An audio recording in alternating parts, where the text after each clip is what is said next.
how change happens in a society is generally your independently minded elites start to change their opinions, and you have this sort of shift. And if they can convince other people near them, and eventually it reaches the masses some period of time later, sometimes very rapidly in the case of social upheaval, sometimes very slowly in the case of social change around other or political change around other issues.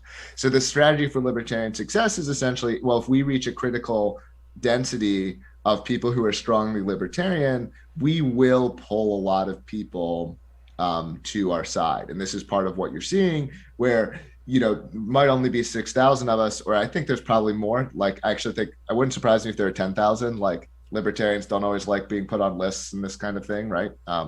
So we have a very outsized impact because we're there giving testimony at the hearings. Even stuff like being on the town, Facebook page, because the agreeable people aren't commenting, right? So, 3 or 4 libertarians, putting their voice in early in a conversation can actually shift the whole conversation, right?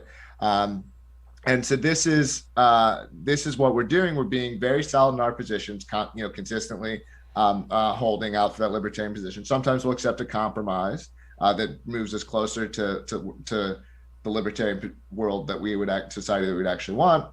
So I'm not saying that we're unwilling to compromise. In fact, we compromise all the time, but then we get right back to being like, no, we want it this way. No, we want it this way, right?